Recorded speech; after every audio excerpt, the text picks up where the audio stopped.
जंगल में 2-3 दिनों से बहुत तेज बारिशें हो रही थीं और तेज बरसात के कारण पक्षियों के घोंसले भी टूटना शुरू हो गए थे।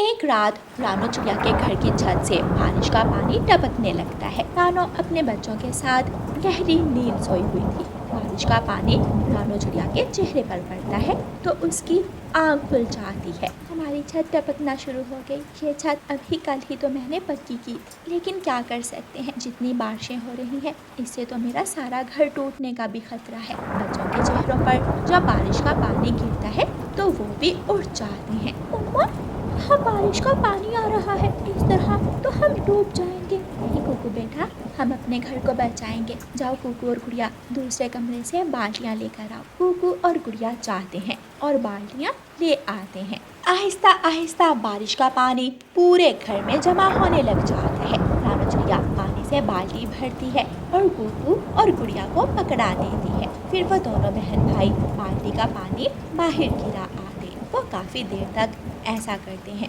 लेकिन फिर पानी हद से ज्यादा भर जाता है। मम्मा, ये पानी तो खत्म ही नहीं हो रहा। हम जितना गिरा कर आते हैं उससे ज्यादा तो फिर आ जाता है। हाँ कुकू बेटा, हमें घर से निकलना होगा। अब ये घर जल्द ही टूट जाएगा। लेकिन मम्मा, हम इतनी तेज बारिश में कहाँ जाएंगे? हम कबूतर के घर जाते हैं, वो हमारी मदद जरूर करेगा। वो सब कबूतर के घर की तरफ उड़ते हैं, लेकिन जब वो कबूतर के घर पहुँचते हैं तो देखते हैं कि कबूतर और उसकी पत्नी एक पेड़ की डाल पर बैठे रो रहे हैं। उनका घर जमीन पर टूटा हुआ पड़ा था। कबूतर भाई, क्या हुआ? आपका घर कैसे टूटा? रानू बहन, इतनी तेज हवा चली कि जिस पेड़ पर हमारा घर था वो हिलने लग गया और हमारा घर नीचे गिर गया। और हमारे घर में बारिश का पानी जमा हो गया है। अब इतनी तेज बारिश में हम कहाँ जाएं? चलें, हम कालू कव्वे के घर जाते हैं। उनका घर पक्का है, वो हमें एक रात तो अपने घर में बिता ही लेने देंगे। फिर वो सब कालू कव्वे के घर जाते हैं। वो दरवाजे पर दस्तक देते हैं। कौन है? कौन है दरवाजे पर? गोरी बहन, मैं हूँ, कुकू और गुड़िया के साथ, और कबूतर की पत्नी। हमारे घर टूट गए हैं, हमें बस एक रात अपने घर में बिताने दें। जैसे ही बारिश रुकेगी हम अपना घर बनाना शुरू कर देंगे। तुम सबको अपने घर ले आऊं ताकि ज्यादा वजन की वजह से हमारा घर भी टूट जाए। चले जाओ यहाँ से। गोरी, एक रात की ही तो बात है, आने दे देते हैं इन सबको। कोई ज़रूरत नहीं है, मैंने ठेका उठा रखा है सबकी मदद करने का। गोरी बहन, मेरे बच्चों को बहुत ठंड लग रही है, प्लीज हमें एक रात के लिए रहने दें। जल्दी निकलो यहाँ से, हमें नींद आ रही है। सब निराश होकर वहाँ से उड़ते हैं और फिर वो सब फाख्ता के घर जाते हैं। फाख्ता का घर इतना पक्का नहीं था, लेकिन फिर भी वो सबको जल्दी से अपने घर के अंदर आने देती है। फाख्ता सब पक्षियों को खाना खिलाती है। आपका धन्यवाद फाख्ता बहन। मेरा कुकू तो जरा भी ठंड बर्दाश्त नहीं कर सकता। अगर आप हमें अंदर ना आने देती तो शायद मैं अपने बच्चों को खो दे। मानो बहन, बुरे समय में अपने ही तो काम आते हैं। अगर हम पक्षी एक दूसरे की मदद नहीं करेंगे तो कौन करेगा? हम पहले कालू के घर गए थे, लेकिन उसकी पत्नी गोरी बहुत घमंडी है। कहती है तुम सबकी वजह से मेरा घर भी टूट जाएगा। कबूतर भाई, गोरी से हम कहाँ अच्छाई की उम्मीद रख सकते हैं। मैं सोच रही थी कि जैसे ही बारिश रुकती है हम इस जंगल से निकलते हैं। इस जंगल में पहले भी बहुत ज़्यादा बारिशें होती हैं। क्या पता हम सब फिर अपने घर बनाएं और फिर टूट जाएं। हमें कोई और ठिकाना ढूंढना होगा। मैंने सुना है कि इंसानों की बस्ती से आगे एक जंगल है, वहाँ पर मौसम भी ठीक रहता है। हमें वहाँ जाना चाहिए। फिर वो सब रानू चिड़िया की बात मान लेते हैं। अगले दिन बारिश रुक जाती है और वह सब पक्षी दूसरे जंगल की तरफ जाने के लिए तैयार होते। गोरी कव्वी अपने घर से बाहर निकलती है तो पक्षियों को उड़ते हुए देखती है। वो पक्षियों को आवाज देती है, अरे ये सुबह सुबह कहाँ निकलने लगे हो तुम सब? गोरी, तुमने तो हमें अपने घर में नहीं रहने दिया। अब हम नया जंगल ढूंढने जा रहे हैं जहाँ अपने नए घर बना सकें। वैसे भी इस जंगल में बारिशें ज़्यादा होती हैं। मैं तो तुम्हें भी कहती हूँ कि तुम भी हमारे साथ चलो। तुम्हारे घर का भी क्या भरोसा, वो भी टूट सकता है। हम इंसानों से आगे वाली बस्ती में एक जंगल है, वहाँ जा रहे हैं। आप भी हमारे साथ आ सकते हो। तुम्हारी काली जुबान, भला मेरा घर क्यों टूटेगा? इतना पक्का है मेरा घर। तुमसे बर्दाश्त नहीं होता कि मैं इतने बड़े और मजबूत घर में क्यों रह रही हूँ। मुझे भी यहाँ से बाहर निकालना चाहती हो? गौरी बहन, मैं तो आपका भला ही सोच रही थी। कहीं कल को तेज बारिश से आपका घर टूट गया तो आप सब यहाँ अकेले क्या करोगे? जब तुम सब गरीब पक्षी यहाँ से निकल जाओगे तो हम बहुत खुश रहेंगे। वो सब पक्षी वहाँ से चले जाते हैं और उड़ते उड़ते दूसरे जंगल पहुँच जाते हैं। नए जंगल जाकर सब पक्षी नए घर बनाना शुरू करते हैं। एक रात फिर से जंगल में तेज बारिश होती है। गोरी कवि के घर के पास एक बड़ा सा पेड़ था। वो पेड़ तेज हवा की वजह से उखड़ता है और गोरी कवि के घर के ऊपर जा गिरता है। गोरी कवि का घर टूट जाता है। हमारा घर टूट गया। गौरी, अब हम इतनी तेज बारिश में कहाँ जाएंगे? कोई और पक्षी भी नहीं है जंगल में हमारी मदद करने को। कालू, वो सब इंसानों से आगे वाली बस्ती में एक जंगल है, वहाँ गए हैं। चलो जल्दी चलो, हम भी वहाँ चलते हैं। इतनी बारिश में मुझे तो ठंड लग जाएगी। अगर यहाँ पर रहे तो ऐसे ही मर जाएंगे। कौवा और कवि बहुत तेज उड़ते हैं और गौरी की तबीयत ज्यादा ठंड में उड़ने की वजह से खराब हो जाती है। जब वो दूसरे जंगल पहुँचते हैं तो कोई भी उनको अपने घर नहीं आने देता। कालू जी, अब हम क्या करें? मुझे तो बहुत तेज बुखार हो गया है। अगर हमें कोई घर ना मिला तो मैं मर जाऊंगी। गौरी, रानो चिड़िया के घर अभी तक हम नहीं गए। हम वहाँ जाते हैं, रानो जरूर हमारी मदद करेगी। वो तो मुझसे बदला लेगी और हमें अपने घर नहीं आने देगी। जाकर तो देखते हैं। फिर दोनों कौवा और कवि रानो चिड़िया के घर जाते हैं और दरवाजे पर दस्तक देते हैं। रानो चिड़िया दरवाजा खोलती है। कालू और गौरी, तुम दोनों यहाँ क्या कर रहे हो? चिड़िया, हमारा घर टूट गया। मेरी पत्नी की तबीयत बहुत खराब है और कोई पक्षी भी हमें अपने घर में नहीं आने दे रहा। प्लीज हमें अंदर आने दो। रानो जल्दी से उन दोनों को घर में ले जाती है और उनको खाना देती है। गौरी कवि को बुखार की दवा देती है। गौरी कवि रानो चिड़िया से बहुत ज्यादा शर्मिंदा थी क्योंकि उसने रानो चिड़िया के साथ इतना बुरा किया और रानो चिड़िया ने फिर भी उसकी मदद की। प्यारे दोस्तों, इस कहानी को लाइक, अपने दोस्तों के साथ शेयर और चैनल को सब्सक्राइब करना बिल्कुल मत भूलना। आपका धन्यवाद। बारिश के कारण पूरे जंगल में पानी ही पानी था। पक्षियों को दाना बहुत मुश्किल से मिलता था, लेकिन वो पक्षी जिनके घरों में बारिश के मौसम के लिए जमा किया हुआ दाना था, वो आराम से अपने घरों में बैठे बारिश का आनंद ले रहे थे। जैसे तोता और तोती घर की खिड़की में बैठे बारिश देख रहे थे, जैसे रानो चिड़िया जो अपने दो छोटे छोटे बच्चों के साथ अपने घर में शांति से बैठी हुई थी। लेकिन उसी जंगल में दो काले कौवे भी रहते थे जो हमेशा दूसरों का सुकून खराब करते थे और हमेशा जंगल में चोरियां करते थे। कालू, मेरा तो भूख से बुरा हाल है। मुझे भी जोरों की भूख लगी हुई है। भूख से मेरे तो पेट में चूहे दौड़ रहे हैं। कालू जी, वो मोटी बुलबुल अपने घोंसले में अकेली ही बैठी होगी। जाओ तो उस मोटी बुलबुल से दाना छीन लाओ। कालू, उस मोटी बुलबुल ने घोंसले में लाठी रखी हुई थी। मैं डर रहा हूँ कि कहीं ऐसा ना हो कि मोटी बुलबुल मेरे लाठी मारकर मुझे घायल कर दे। मैं साथ जाती हूँ तुम्हारे और हम दोनों पति पत्नी मिलकर बुलबुल को उल्लू बनाते हैं।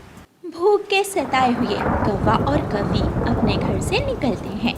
गौरी कवि बुलबुल के घोंसले से थोड़ी दूर बैठकर ऊंची आवाज में रोने लग जाती है और कालू कौवा पेड़ के पीछे छुप जाता है। मैं मर गई, मुझे बचाओ, मेरी मदद करो, मेरी मदद करो। इस कवि को क्या हुआ है? इतनी तेज बारिश में यूं पेड़ पर बैठी रो रही है। बुलबुल गौरी कवि के पास आती है और कौवा जल्दी से उड़कर बुलबुल के घोंसले में चला जाता है। कवि, क्या हुआ? तुम ऐसे रो क्यों रही हो? बुलबुल बुलबुल, मेरे पेट में बहुत दर्द है। मैं अपनी माँ के घर से वापस आ रही थी कि मेरे पेट में दर्द शुरू हो गया। यहाँ बैठकर रोने से बेहतर है घर जाकर घोंसले में आराम करो। गौरी कवि कालू कवि को बुलबुल के घोंसले से दाना चुराते देख रही थी और जल्दी से कहती है, हो गया, मेरा पेट ठीक हो गया, अब मैं जाती हूँ। मोटी बुलबुल, अपना ख्याल रखना। गौरी कवि तुरंत वहाँ से उड़ जाती है। जब बुलबुल अपने घोंसले में जाती है तो उसके घोंसले में दाना नहीं था। मेरा दाना कोई चुरा कर ले गया। 1 मिनट के लिए मैं घोंसले से क्या गई, कोई मेरा दाना चुरा कर ले गया। कालू कालू चोरी के दाने का तो स्वाद ही अलग है। हमें मेहनत करने की कोई जरूरत नहीं है, हमें काम करने की कोई जरूरत नहीं है, चोरी का दाना मिल जाता है। गोरी गोरी, सुबह का नाश्ता तो हो गया, अब दोपहर का लंच भी हम किसी न किसी पक्षी के घर से चुरा कर खा लेंगे। नाश्ता करने के बाद दोनों पति पत्नी मजे से सो जाते हैं। मम्मा, ये बारिश कब रुकेगी? गुड़िया बेटी, बरसात का मौसम है, इन दिनों की बारिशें कई दिन चलती हैं, लेकिन हमें कोई चिंता नहीं है बारिश की। हमारे पास कई दिनों का दाना जमा है और घर भी है, आपकी मम्मा भी आपके साथ है। मम्मा, लेकिन मैं सोच रहा हूँ कि जिन गरीब पक्षियों के घरों में दाना नहीं है, वो बेचारे क्या कर रहे होंगे? हाँ मेरे बच्चे, आप ये दाना और छाता ले जाओ और पूछ कर आओ, जिस पक्षी के घर में दाना ना हुआ उसे दे आना। हाँ, मैं भी यही सोच रही थी। फिर गुड़िया और कुकू अपना अपना छाता लेते हैं और अपनी मम्मा से दाना लेकर घर से निकलते हैं। बारिश के मौसम में जंगल की मिट्टी की धीमी धीमी खुशबू गुड़िया और कुकू को बहुत अच्छी लग रही थी। वो बहुत खुश थे।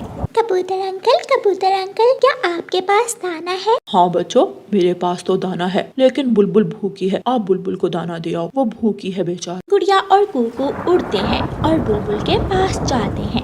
आंटी बुलबुल, क्या आपके पास दाना है? कब बच्चों, मैं तो भूखी बैठी हूँ, भूख से मेरा बुरा हाल है। जो दाना मेरे घोंसले में था वो तो कोई चुरा कर ले गया। आप ये दाना रख लें, मम्मा ने भेजा है। शुक्रिया बच्चों, मेरा तो भूख से बुरा हाल था। बुलबुल बच्चों से दाना ले लेती है। कुकू और गुड़िया आगे जाते हैं और बूढ़ी चिड़िया माँ को दाना देते हैं। बच्चों, मेरे पास कल तक तो दाना था, लेकिन आज खत्म हो गया और ऊपर वाले ने आपको मेरे पास भेज दिया। माँ जी, आप ये दाना खा ले, हम कल फिर आपको दाना दे जाएंगे। बच्चों, आप जल्दी से घर चले जाओ, बारिश तेज हो रही है। गुड़िया और कुकू अपने घर को लौटते हैं। शाम हो गई है, गोरी, पेड़ में फिर से चूहे दौड़ने लगे हैं। कालू, उस गंदी आंखों वाले कबूतर के घर में जरूर दाना होगा। बाबा खिड़की से कबूतर को चिड़िया के घर की तरफ जाता हुआ देख लेता है। वो गया, कबूतर चिड़िया के घर की तरफ जा रहा है। चलो गोरी, जल्दी से कबूतर के घर से दाना चुरा लेते हैं। कवि और कौवा कबूतर के घर से दाना चुराने चले जाते हैं। चिड़िया बहन, एक सूखी लकड़ी तो देना, मैं कब से आग जला रहा हूँ, लेकिन आग जल ही नहीं रही। लकड़ी गीली होगी, आप ये सूखी लकड़ी ले जाएं, काम आसान हो जाएगा। कबूतर चिड़िया से लकड़ी लेकर वापस जाता है। कबूतर अभी अपने घर के पास पहुंचा ही था कि अपनी चोंच में दाना लिए कालू कौवा कबूतर के घर से निकलता है। सामने कबूतर लकड़ी लिए खड़ा था। वो जल्दी से वापस चला जाता है। कालू जी, क्या हुआ, तुम वापस क्यों आ गए हो? पहले तुम जाओ। गौरी झट से कबूतर का दाना चुराकर घर से बाहर निकलती है तो सामने से कबूतर जोर से लकड़ी गोरी की दुम पर मारता है। गौरी कभी गिर जाती है। वह मौका पाकर भाग जाता है। कालू, मुझे यूं छोड़कर मत जाना, मुझे बचाओ। कालू, मुझे बचाओ। उसे तो मैं बाद में देखूंगा, पहले तुझे मैं पेट भर कर दाना खिलाऊंगा। कबूतर गौरी कव्वी की खूब पिटाई करता है। किसी न किसी तरह गौरी जान बचाकर भागती है। जब गौरी घर जाती है तो कालू गौरी को देखकर अलमारी के पीछे छुप जाता है, क्योंकि कालू कव्वे को मालूम था कि अब वो गौरी से बच नहीं पाएगा। कहाँ हो तुम कालू के बच्चे, सामने आओ। प्यारे दोस्तों, इस कहानी को लाइक, अपने दोस्तों के साथ शेयर और चैनल को सब्सक्राइब करना बिल्कुल मत भूलना। आपका धन्यवाद। रानो चिड़िया के दो छोटे छोटे बच्चे थे। रानो चिड़िया का पति दाना लेने जंगल गया हुआ था। रानो चिड़िया की सास हर समय उससे लड़ाई करती रहती थी। बहू, कहाँ हो, सुनती भी हो, जल्दी से मेरे लिए एक कप गरम गरम चाय बना कर लाओ। रानो चिड़िया अपनी सास के लिए चाय लेकर आती है। छी छी, ये भी कोई चाय है, तुम ही पियो इसे। रानो चिड़िया की सास गरम गरम चाय अपनी बहू पर गिरा देती है। माँ जी, ये आपने क्या किया, आपने तो मेरा पंख ही जला दिया। चाय में थोड़ा मीठा कम होना भी कोई पाप है क्या? सास बहू की लड़ाई चल रही थी कि तोता बाहर से भागा भागा आता है। वो दरवाजे पर दस्तक देता है। क्या बात है तोते, ये हमारे घर का मामला है, तुम यहाँ क्या करने आए हो? मैं तो आपको बताने आया हूँ कि आपके बेटे को एक शिकारी ने मार दिया है। ये सुनकर रानो चिड़िया की सास दुखी हो जाती है। वो रोती हुई घर आती है। मनहूस, जब से तू मेरे घर में आई है दुख ही दुख मिले हैं मुझे। तुम्हारी वजह से मेरा बेटा मर गया। अपने पति के मरने की खबर सुनकर रानो चिड़िया के पांव तले से जमीन निकल जाती है। माँ जी, ये क्या कह रही हो तुम? तोता बता कर गया है, तुमने मेरे बेटे को मीठा फल लेने इंसानों की बस्ती की तरफ भेजा था। दादो दादो, मगर मीठा फल तो पापा से मैंने मांगा था। चुप कर जाओ मेरी बेटी, चुप कर जाओ। अभी रानो चिड़िया के पति को गुजरे हुए 2 दिन ही हुए थे जब रानो चिड़िया दाना लेकर घर आती है तो उसका सामान घर के बाहर पड़ा था। बच्चे सामान के पास बैठे हुए थे। मम्मा मम्मा, दादो ने सामान घर से बाहर फेंक दिया है और हमें भी घर से निकाल दिया है। सासू माँ ने ऐसा क्यों किया? मैं पूछती हूँ सासू माँ से। सासू माँ, दरवाजा खोलें, मैं दाना लेकर आ गई हूँ। खिड़की से उसकी सास बोलती है, आज से इस घर के दरवाजे तुम्हारे लिए बंद हैं। जहाँ जी करता है जाओ। अब मुझसे तुम्हारा और तुम्हारे इन बच्चों का पेट नहीं भर होगा। कृपया करें माँ जी, मैं इन छोटे छोटे बच्चों को लेकर कहाँ जाऊंगी? मैं दाना कमा कर ले आऊंगी, आपका भी और अपने बच्चों का भी। मेरा बेटा ही ना रहा तो मेरा तुमसे क्या रिश्ता? जाओ जाओ, भाग जाओ यहाँ से। तुम्हारा सामान मैंने घर से बाहर रख दिया है। रानो चिड़िया अपनी सास की बहुत विनती करती है मगर सास दरवाजा नहीं खोलती। फिर थक हार कर मम्मा चिड़िया अपने बच्चों को साथ लेती है और अपना सामान उठाकर वहाँ से चली जाती है। बच्चों को पानी पिलाने के लिए मम्मा चिड़िया नदी किनारे रुकती है। मम्मा, अब हम कहाँ जाएंगे? हमारा तो कोई घर नहीं है। मम्मा, क्या हम बिना घर के पेड़ों पर ही रहेंगे? मैं अपने बच्चों के लिए नया घर बनाऊंगी जहाँ मेरे बच्चे सुरक्षित और खुश रहेंगे। वो फिर से उड़ते हैं। जंगल की दूसरी ओर झरने के पास मम्मा चिड़िया को एक अंगूर की बेल नजर आती है। मम्मा चिड़िया उस अंगूर की बेल पर अपना घोंसला बनाने का फैसला करती है।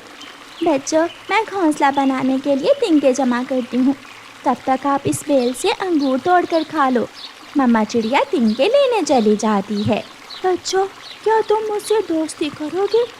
मेरा कोई दोस्त नहीं है। क्या आप बात कर सकती हो? क्या आप चमत्कारी अंगूरों की बेल हो? हाँ, मैं एक चमत्कारी अंगूरों की बेल हूँ। हम आपसे दोस्ती करेंगे ज़रूर। पहले हमें एक सुंदर सा घर बना कर दो। अंगूर की वो बेल पलक झपकते ही अपनी एक शाख पर एक छोटा सा सुंदर सा घर बना देती है। बच्चे पेट भरकर अंगूर खाते हैं और घर के अंदर जाकर सो जाते हैं। जब शाम को मम्मा चिड़िया तिनके लेकर आती है तो उस बेल पर एक घर देखकर हैरान हो जाती है। ये घर किसका है? पहले तो यहाँ घर नहीं था। कोई है? कौन है इस घर में? अंदर से गुड़िया दरवाजा खोलती है। मम्मा, हैरान हो गई ना? ये घर हमारा है। ये हमें हमारी नई दोस्त अंगूरों की इस बेल ने बना कर दिया है। ये बेल कैसे घर बना सकती है? मैं आपको हर मौसम में अंगूर खिला सकती हूँ, घर बना कर दे सकती हूँ, क्योंकि मैं एक चमत्कारी बेल हूँ। ये बच्चे मेरे दोस्त हैं और मैं अपने दोस्तों के लिए कुछ भी कर सकती हूँ। मम्मा चिड़िया खुशी खुशी घर के अंदर चली जाती है। फिर ऐसे ही कुछ दिन गुजर जाते हैं और फिर एक दिन कौवी और कौवा उड़ते उड़ते उस दिशा में आ जाते हैं। कालू जी, मैं तो अंगूर खाऊंगी। अरे अरे, ये घर तो बहुत सुंदर है। ये घर किसका है? ये घर हमारा है। मैं, मेरी बहन गुड़िया और मेरी मम्मा रहते हैं इस घर में। गौरी, अगर ये घर हमारे पास हो तो मजा ही आ जाए। तो चल, हम निकाल देते हैं इन चिड़िया के बच्चों को इस घर से। बच्चों, यहाँ आओ, मेरे पास आओ। बच्चे जैसे ही कौवों के पास आते हैं, कौवे उन्हें धक्का देकर गिरा देते हैं और खुद घर के अंदर जाकर अंदर से कुंडी लगा लेते हैं। दोस्त, हमें मारा है। हमें उन दुष्ट कौवों ने मारा है। मेरे दोस्तों, तुम चिंता ना करो। अभी रात होने का इंतजार करो, फिर देखना मैं कैसे भगाती हूँ इन कौवों को यहाँ से। मामा चिड़िया भी आ जाती है। बच्चों, आप यहाँ क्यों बैठे हुए हो? मम्मा मम्मा, हमारे घर पर 2 कौवों ने कब्जा कर लिया है। अगर आप चिंता न करें, हमारी दोस्त रात को इन्हें घर से बाहर निकाल देगी। रात हो जाती है। अंगूर की बेल की एक शाख खिड़की के रास्ते घर में जाती है और कौवों को गर्दन से पकड़कर बाहर खींच लाती है। मेरे दोस्त अपने घर में जा सकते हैं। मुझे छोड़ो बेल जी, मुझे छोड़ दो। मुझे भी छोड़ दो, हम फिर दोबारा यहाँ नजर भी नहीं आएंगे। फिर अंगूरों की बेल कौवे और कौवी को दूर फेंक देती है और कौवे उठकर वहाँ से भाग जाते हैं। गुड़िया और कुकू हंसने लग जाते हैं। कौवे और कौवी को मिली सजा हमारे घर पर कब्जा करने की। बरसात का मौसम शुरू हो जाता है। बारिश बहुत तेज थी, इतनी तेज कि जंगल के सभी पक्षियों के घर टूटकर गिर जाते हैं। उसी बारिश में रानो चिड़िया की सास का घर भी टूटकर गिर जाता है। बच्चों, आप घर में बैठो और मैं आपकी दादों को देख कर आती हूँ कि वो किस हाल में है। कहीं बारिश में उनका घर भी टूट तो नहीं गया। मम्मा मम्मा रुके, मेरी दोस्त बेल से छाता लेते जाएं, आप भीग जाएंगी। लाल, नीला, पीला सब रंग के छाते हैं मेरे पास, मगर मैं अपनी दोस्त को दूंगी लाल छाता। फिर गुड़िया और कुकू की मम्मा लाल रंग का छाता लेकर अपनी सास को देखने जाती है। अरे, सासू माँ का घर तो टूट गया है। रानो चिड़िया बहुत मुश्किल से अपनी सास को दरवाजे के नीचे से बाहर निकालती है। मेरा पाँव टूट गया है। माँ जी, आप मेरे साथ चलें, मेरे पास घर भी है और खाने को मीठे अंगूर। फिर रानो चिड़िया अपनी सास को अपने साथ ले जाती है। सास अपनी बहू से शर्मिंदा जरूर थी, मगर वो अंगूर तो ऐसे खा रही थी जैसे पहली बार देखे।